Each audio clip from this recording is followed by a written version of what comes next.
This system turns any character into a 10-minute talking video, same voice, new scene, one click. Imagine being able to bring a character like me to life in seconds. I'm proof of that. Fresh out of my clay-built spaceship, I'm just trying to understand how you humans manage to automate everything. So, I took a quick trip to London, grabbed my phone, hit the streets, and started exploring. Red buses, flashing lights, same voice, same me. Pretty wild, huh? Meanwhile, I'm over here testing them for business. Black Friday deals everywhere, and I'm showing off these headphones like a pro. Same tone, same delivery, no retakes. And when the season changes, so do I. A new scene, a softer voice, the slow, simple pleasure of wrapping a gift under warm lights. It all just flows. Grab a coffee, settle in, and let's dive in. In this video, we're going to cover how this process flow works, how we're going to store everything in Airtable, the new leader of text-to-speech that many of you may not have heard of because it's not ElevenLabs.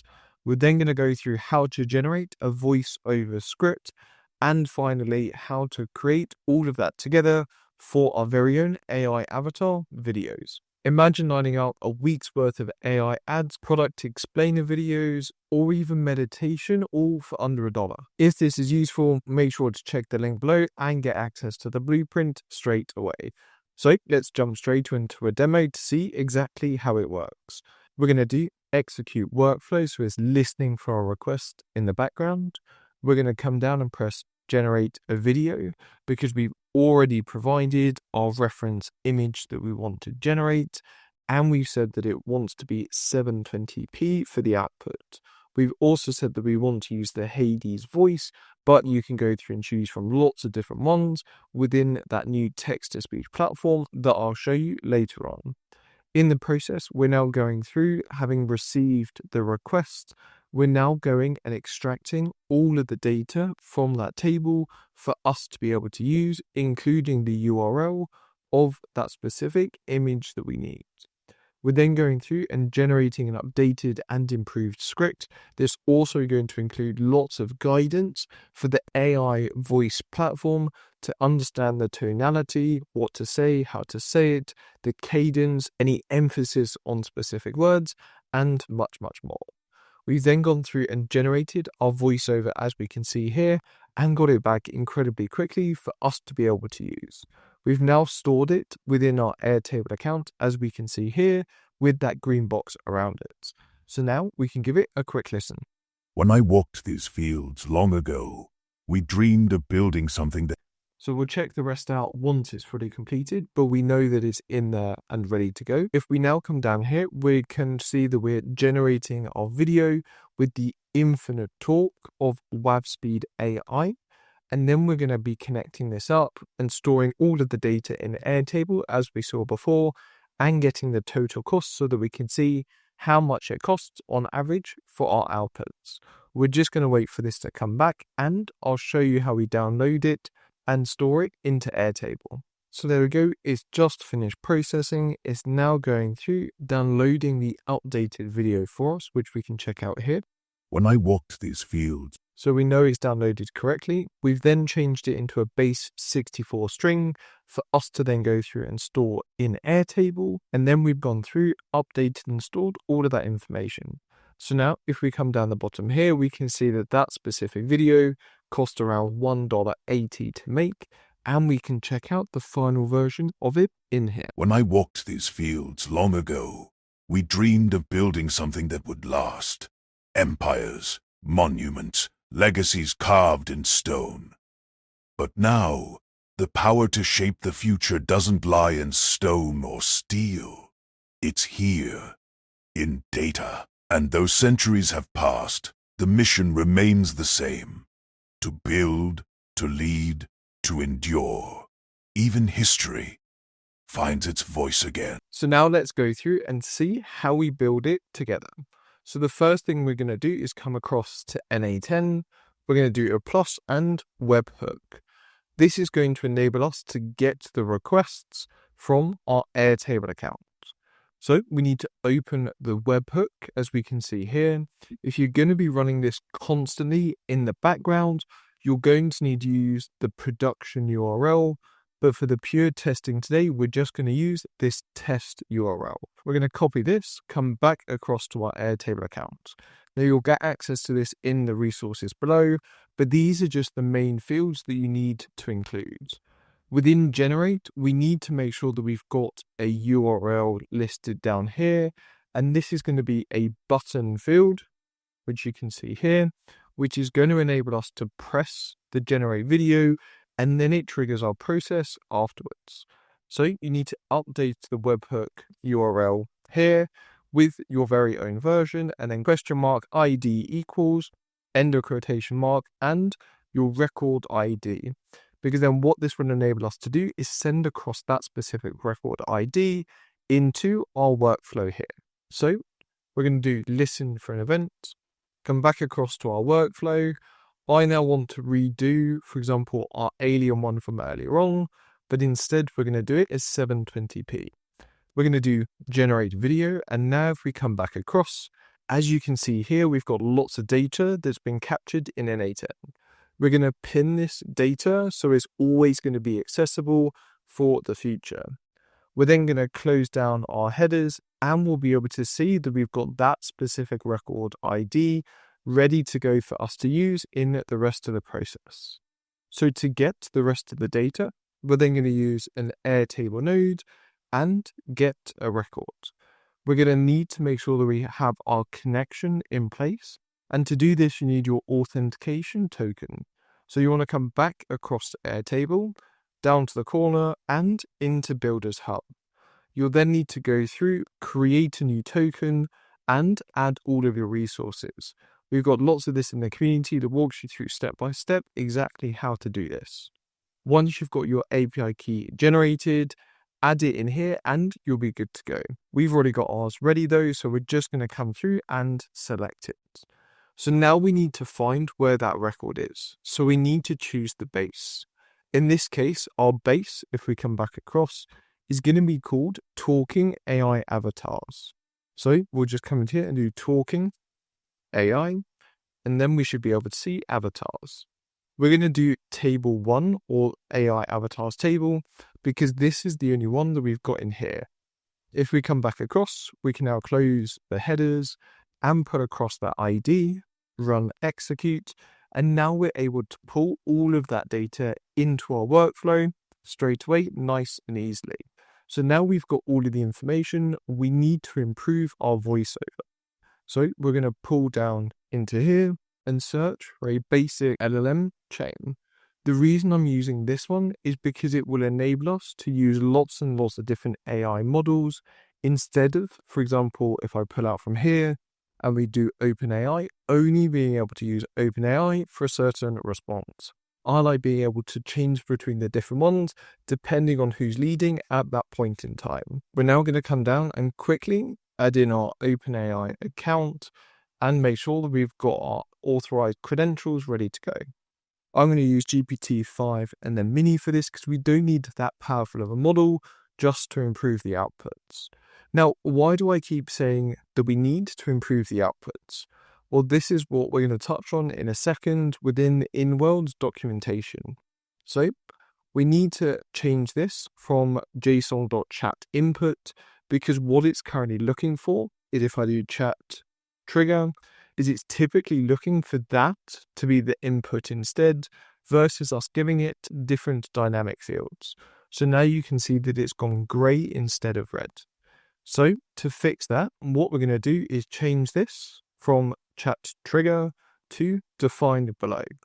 In here, we're going to say user request, and then we're going to change it to expression. The reason for this is because we can now put across the information from our Airtable. So in this use case, I want to put across the original script because now I want to go through and improve it to make sure that we get a better output with our text-to-speech model. So once we've added the prompt user message, which is that one-off message that a user is going to give, we need to provide the detailed instruction to our AI agent to be able to get those better outputs. So we're going to come down to add prompt, make sure it says system 1 in here, change to expression and open this up. Now, I've already developed a really detailed prompt in here, which is to make sure that we get that best output possible. And the reason that we're doing this is because there's certain formatting that you can put into a output to get those improved messaging, tonality, cadence, everything like this that really takes your text to speech to that next level. So to bring it to life a little bit more, we're going to come out of here for now. We're just going to execute the step to get that improved voiceover, because then I'll show you where we got the information to be able to improve that output. This is going to take a second or two to run. And once it's done that, we've now got our improved output. Can you see how it's now got some of the dots, as well as some of the punctuation in here, like hyphens and stars as well? This all has instructions to our text-to-speech that will change how it actually provides the output for you. So to do that, we're going to come across to our text-to-speech model. We're going to do a HTTP request because we need to go off and get some information from this third-party application. Now, many of you may have thought I'd be using ElevenLabs for this, and we can, but the reason I haven't, because there's a different player on the market which is actually going to be giving us a better output for a cheaper amount of money. And that is going to be InWorld Text-to-Speech 1 Max. As you can see here, is currently the highest for the quality output versus ElevenLabs that you can see here. And if we come further down, it's significantly cheaper than using ElevenLabs because they're all the way to the right-hand side here, whereas InWorld, the text-to-speech max, is all the way down here. So instead, you're only going to be spending $10 per million characters of text versus $200 per 1 million characters of text to use something like ElevenLabs. So that's why we're going with InWorld today. To find them, you need to come across to their website here, which I'll include a link down below, and just press Get Started.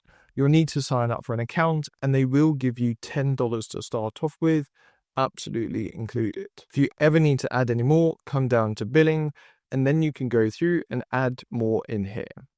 If we come back to the TTS playground, which is text-to-speech playground, we can play around with all of the different models that they have by simply putting some text in the middle here, choosing the model that we want to use, the voice that we want to use, and press generate. Hello world, what a wonderful day to be a text-to-speech model. So as we can see there, able to get the output, and in this use case, it cost us $0.00064 to be able to get that output. So incredibly, incredibly cheap. What we're going to need to do though is come down to where we've got API keys and come across to runtime docs. The reason for this is because it's going to give us all of the information on how to generate the text-to-speech with InWorld. We're going to come down to where it says synthesize speech. We're then going to be able to have all of the different options in here. We're going to do try, and as you can see in here, we've now got all of the different ones ready to go. One thing that is worth noting, and some feedback from the InWorld team if they see this, is when I was entering different text in here, it wasn't being populated into our curl request.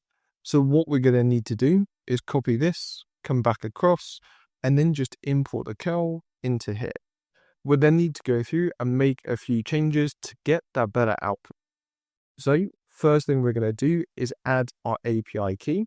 So we're going to come back across to our InWorld account in here, and then we're going to need to copy this base 64 key.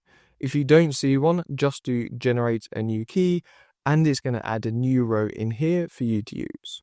Copy base 64, come back across, and paste in here. Now your API key in here is ready to go.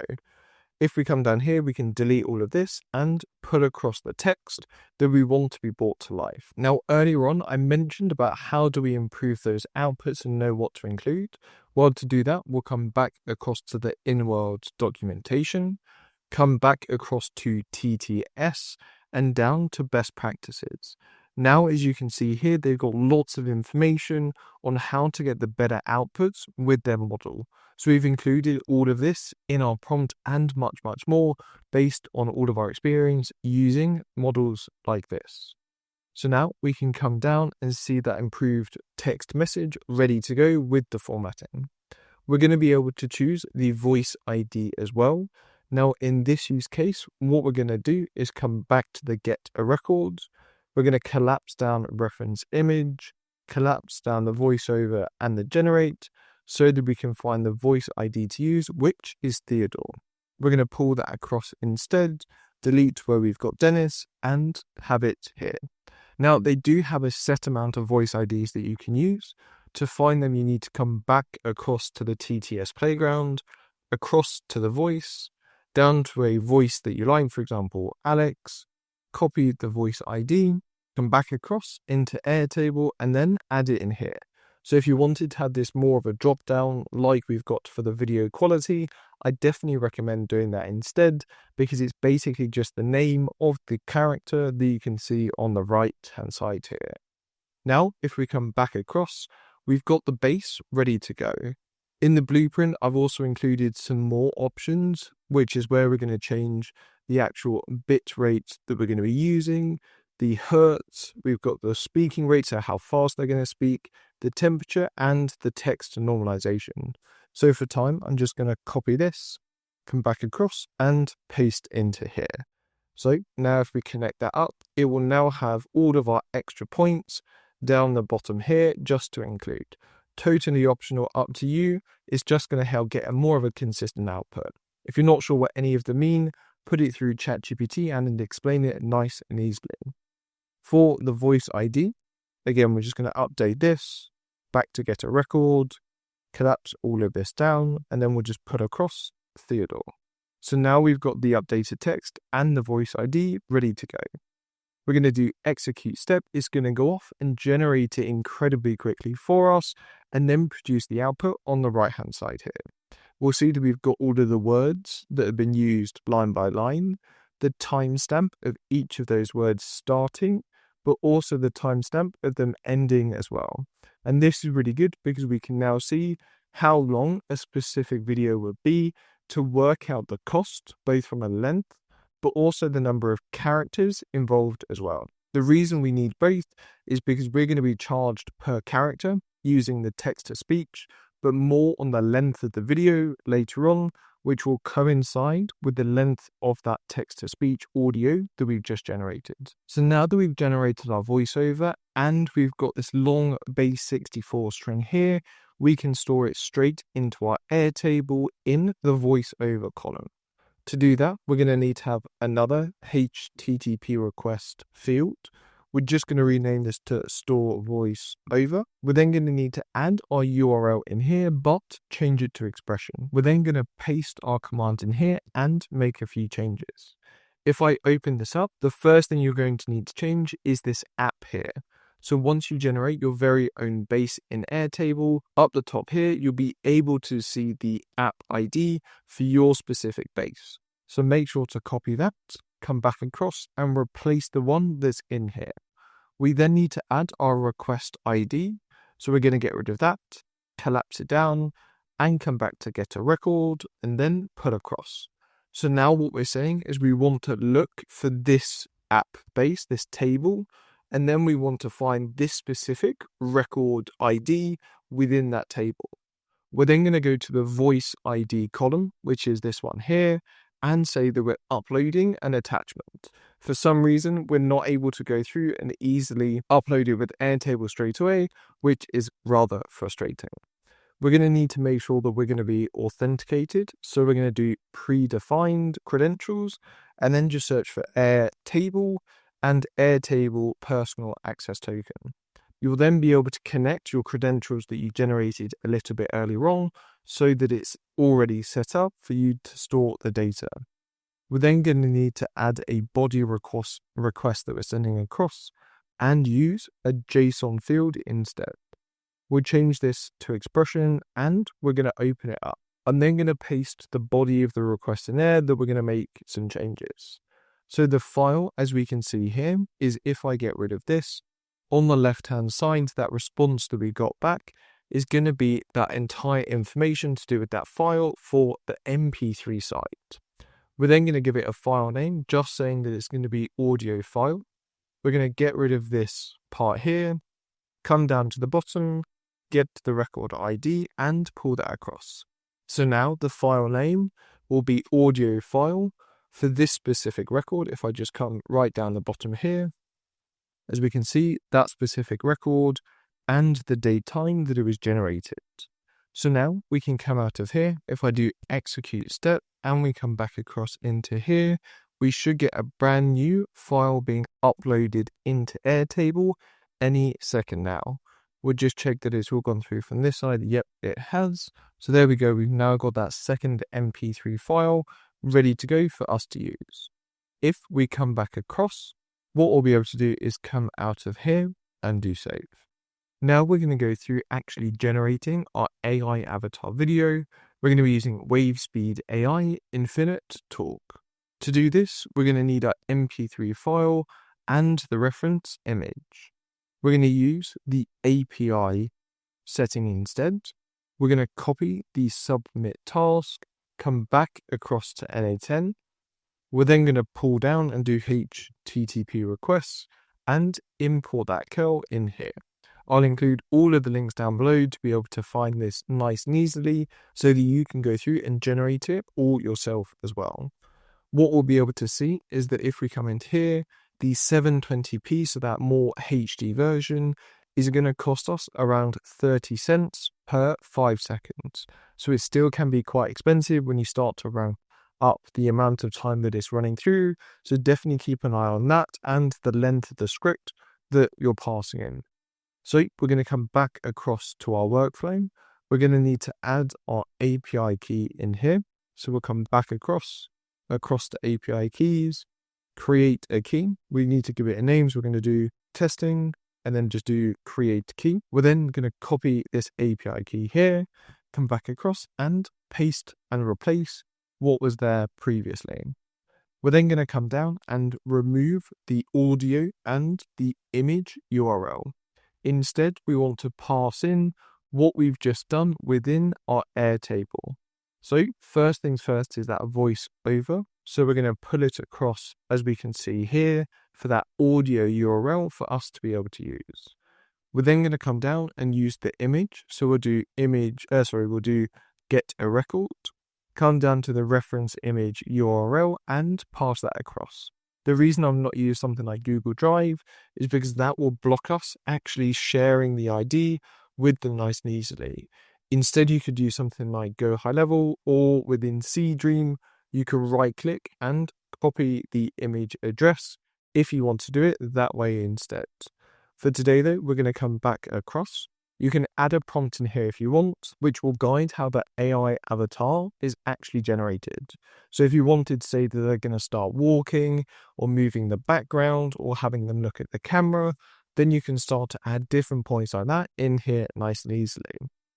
We are going to change the resolution though, because if we come back to the left and close down all of this information, we did specify that we want the video quality to be 720p. So now we're going to do execute step and it's going to go through and start generating our video for us. Now, because it's 720p, this can take longer than the 480p version, but it's worth the wait if you're looking for that higher quality output. We've now got this get request here. So what we need to do is come out. We're going to move this up slightly and do wait. This is going to enable us to loop around until that video is created. If you're going to be running the 720p quite often, I would bump this up to something more like 30 seconds so that it's going to reduce the amount of loops that it's doing, but you can just as easily leave that as 5 seconds if you want a quicker identification of when that results come back. We're then going to do another HTTP request in here. We're going to come back across to WaveSpeed.ai and we're going to come down to where we've got AI avatar lip sync. We're then going to come across to this InfiniteTalk and come back to the API. We've then got the ability to use the query result here. So we'll copy this, come back across and import into here. So now we need to update the request ID and our API key. So we're going to execute that step before so that it will just wait 5 seconds for us before we continue the rest of the process. So now it's waited the 5 seconds. We'll be able to come down, change to expression for the URL, remove the existing request ID, come back to the left-hand side, collapse the wait node, open where we generated the video, pull across the ID back into there, and just add in our API key. If you're going to be doing this a lot, I recommend just coming through and adding in a generic credential type so that you can store it in the future. We're going to add that in there, and we're just going to pin this data so it doesn't try and go through and generate another video for us. We're going to do execute, and now it should be able to go through, wait the 5 seconds, and tell us the status of if that video has been generated or not. We just need to get rid of that double bearer. That's why we got the error, and now we can see that status. So what we're looking for is, does this output exist? Yes or no? So to do that, we're going to use a switch node. We're going to come down to where status is in here, and we can see that it says processing, but actually we want to know, is it complete? Yes or no? We're going to copy this and put in here and just do complete. So now what we can also do is add another route and say that the status is actually going to be processing. We'll come down here and rename that to be processing. And we can add in another option here for the fallback output, that if it doesn't meet any of these, we're going to continue processing. Maybe it's just loading or waiting. You can add in an error workflow as well. Totally up to you. We're then going to come down and reconnect processing into the wait module. So what it means is every time it comes through here, realizes that we're still processing and generating that request, it will keep looping through until it's generated. Once it has generated though, we're going to need a HTTP request down here to download that specific file. So we're going to put hold in here for now because we've got to wait for our video to generate. So we're just going to re-execute this step and see if it's gone from processing to complete. So there we go, it's now changed it to completed, and we've got our video URL that we can download. So we can come back across to our request, which is going to be download and then video. We're just going to execute the step before. So now that it's completed, we'll just change this to match completed in here. There we go. So now it will come through that top one instead so that we can go through and download that video. And there we go. So now we can put across the output into here, into the URL, and get rid of hold. We can do execute step, and now it's going to download that video for us, which I'll just show you. Hey there, I'm proof of that. Fresh out of my... So there you go. As you can see, we've got that video back. So now we can do base 64 because we actually need to change it from a file into a base 64 string. Again, this is just because of that formatting of how we can actually store it into Airtable. Come back up and duplicate the one from earlier on where we actually went through and stored the voiceover. If we open this up, instead of it being voiceover, we're going to need to come back across and use AI avatar video instead. So we'll change this to be avatar %20 and then video. The reason for this is because we've got a space in between the two for it to be able to recognize where we're storing that request. The file, if we just execute this step before, is going to go from that video that we can see here into a long base 64 string that we can then store in our Airtable. So we're going to need to get rid of this record ID, close it down and get a record and pull that across into there. The reason it's red is because we've pinned the HTTP request node up here. But when we go through and run it fully, that won't be an issue. We're going to change this to be a video and then MP4 format that we're storing. We're going to remove where we got audio content in here and put across that data. We're going to change it to be video file, and we're going to keep the record ID in there for now. So I've just gone through and executed the HTTP request node. So now it's all gone green for us to be able to use. So now if I do execute step, what it should go through and do is store it as a new video in this column here for us to be able to use. So it's just gone through successfully in the background. So any second now, there we go. We get the updated second video in there for us to use. So now that we've gone through and stored our request, what we're going to need to do is save the cost. So what we're going to do is just add a merge node in here, and we're going to do combine by position. The reason for this is because we're going to need to pull through all of the start record ID information to make sure that we can see what the video quality was before we went through to generate the actual video. Now we're going to do a code node and code in JavaScript. We're going to execute that one before just to make sure that we've got the data ready to go.